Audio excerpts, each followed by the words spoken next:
Now, in a dramatic escalation of tensions, India has expelled 6 Canadian diplomats from India, including the acting High Commissioner, Stuart Ross Wheeler.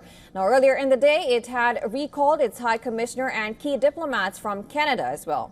Now, this comes after they were named as persons of interest in the killing of Khalistani separatist leader Hardeep Singh Nijjar. He was gunned down by masked men outside a Gurdwara in British Columbia in June 2023. The Canadian Prime Minister Justin Trudeau accused Indian diplomats of engaging in activities that he said posed a significant threat to public safety. The evidence brought to light by the RCMP cannot be ignored. It leads to one conclusion.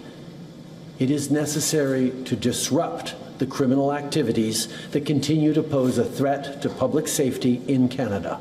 That is why we acted.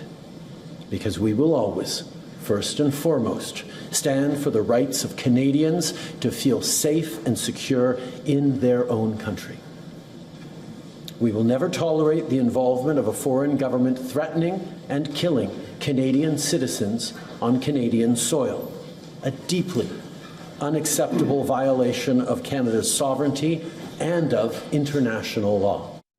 Moreover, Trudeau also spoke with his UK counterpart, Keir Starmer, about what Canada called targeted campaign by agents linked to the government of India. The Canadian police said on Monday that it has significant amount of information on criminal activity being orchestrated by agents of the Indian government. Now, in an official response, India called the allegations preposterous and ascribed them to the political agenda of Trudeau's government. New Delhi highlighted that Ottawa has failed to provide any evidence since making allegations against Indian officials with regards to the murder of Nijjar more than a year ago. Now, this is despite multiple requests. Further, it listed multiple instances since 2018 as evidence of Trudeau's hostility towards India.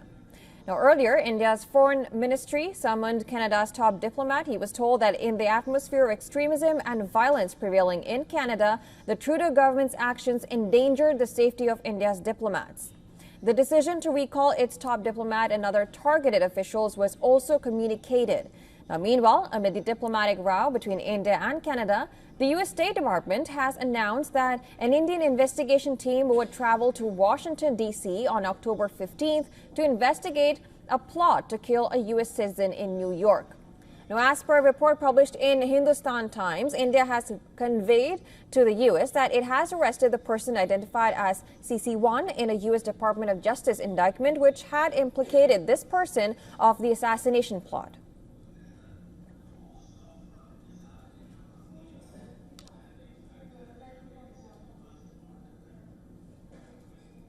All right, to discuss more, WION's Assistant Editor of Foreign Affairs, Siddhant Sibal, is joining me live on the broadcast. Siddhant, thank you for joining us. Now, India has withdrawn its High Commissioner in Canada, and the Canadian police have disclosed details about the alleged link between the agents of Indian government and the killing of Khalistani leader Nijjar. Now, India, which has yet to respond to these latest comments, has set up a high-level committee to investigate the allegation. So far, we know that. So what is the latest that you can bring in? Well, essentially, I would say that it is a breakdown of the relationship.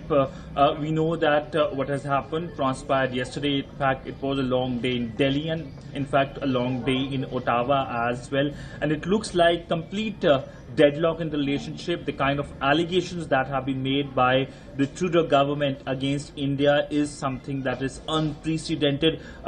Whether there will be a strong reaction, that is given. When and where is something that is awaited. But essentially, with the withdrawal of the High Commissioner, it will be impact on the people-to-people relationship. We know the visa services, of course, will be impacted. That, of course, impacts large number of the Indian origin Canadians as well. Earlier, we know that India had suspended visas for Canadians, and this, of course, created a big story both in India and in Canada. But all in all, we know that when it comes to the allegations of the Canadian government, this is something that India is taking very seriously. India, of course. All right, we seem to have lost Siddhant. Of course, we'll be bringing back him on live to analyze the situation.